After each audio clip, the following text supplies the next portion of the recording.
नमस्कार, आप देख रहे हैं स्मिता हिंदी क्लासेस और आज हम डिस्कस करने वाले हैं Bangalore north university BCom first semester का हिंदी पेपर एसएपी सिलेबस के अंदर। कुल क्वेश्चन पेपर 80 मार्क्स के होंगे क्योंकि 20 मार्क्स को आपको इंटरनल के लिए दिया गया होगा। तो इसमें फर्स्ट मेन जो आता है 1 मार्क्स के 10 क्वेश्चन होते हैं। इसमें कोई ऑप्शन नहीं होता, 10 के 10 करने होते हैं और आपको उसके लिए मिलेंगे 10 मार्क्स। यहाँ पर मैंने कुछ एग्जाम्पल दिया है सारे लेसन से, आप उसे अच्छी तरह पढ़ लीजिए, समझ लीजिए।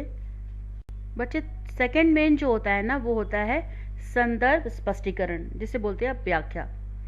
इसमें आपको 3 क्वेश्चन देंगे किसी भी लेसन से और कोई 2 क्वेश्चन के आंसर आपको लिखने होंगे और एक क्वेश्चन के लिए 7 मार्क्स यानी कि 7 × 14 मार्क्स मिलेंगे आपको 2 क्वेश्चन का आंसर लिखने पर।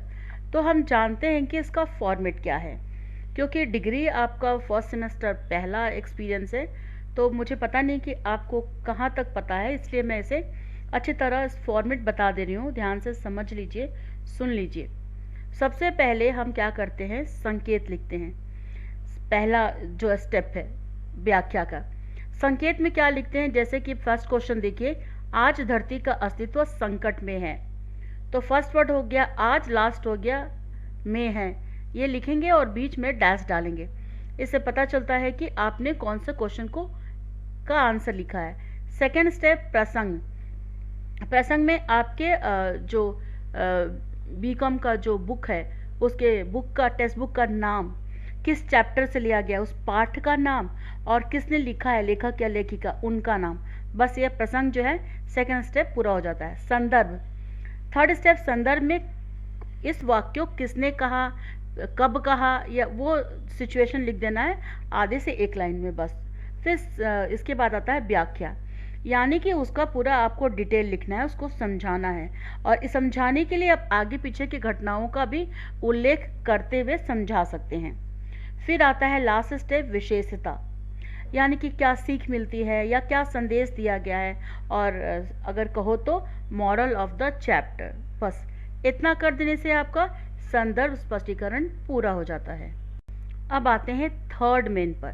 थर्ड मेन बहुत इंपॉर्टेंट मेन है क्योंकि ये बहुत ज़्यादा वेटेज वाला क्वेश्चन है। एक क्वेश्चन के लिए आपको पूरे 15 मार्क्स मिलेंगे और क्वेश्चन पेपर में 3 क्वेश्चन होंगे इस मेन में, थर्ड मेन में, जिसमें कि चुन के आपको कोई 2 लिखना है। तो 15 × 2 आपको 30 मार्क्स यहाँ पे मिलेंगे। और इसको लिखना कैसे है तो इसका फॉर्मेट हम समझ लेते हैं। अलग अलग तरह से क्वेश्चन पूछ सकता है कि सारांश लिखिए, विशेषताओं पर प्रकाश डालिए या और दूसरी तरह से। तो हमें लिखने का फॉर्मेट क्या है, सबसे पहले हम शीर्षक का नाम लिखेंगे। शीर्षक यानी टॉपिक का नाम, किस पाठ को आप लिख रहे हो।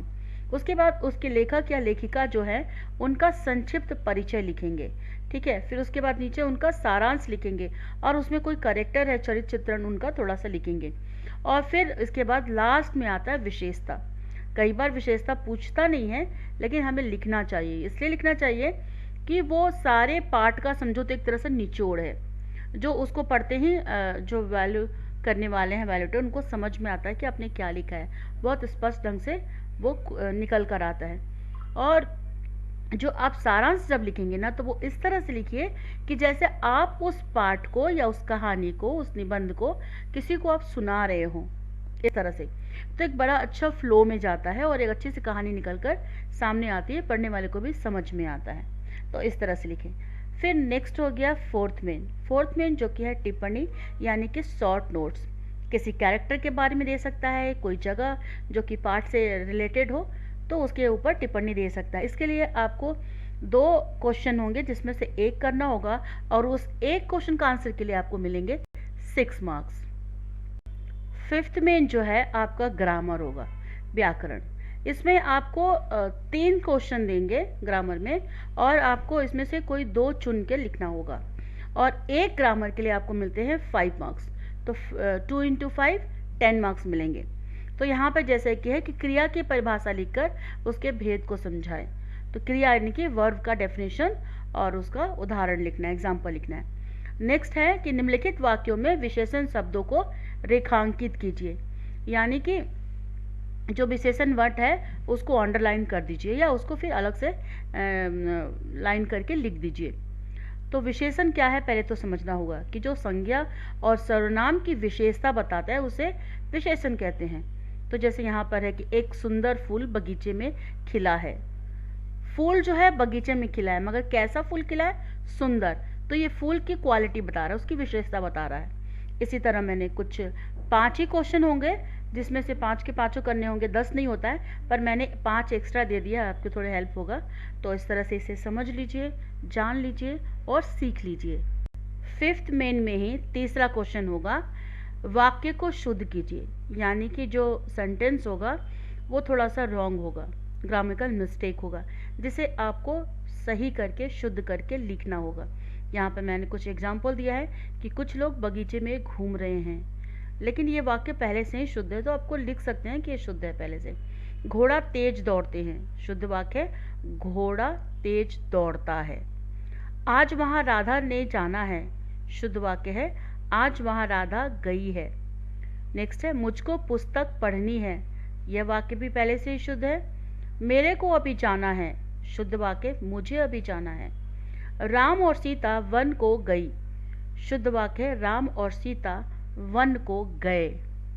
अब आते हैं क्वेश्चन पेपर के लास्ट मेन पे, यानी कि 6th मेन, जो कि होगा 10 मार्क्स के लिए।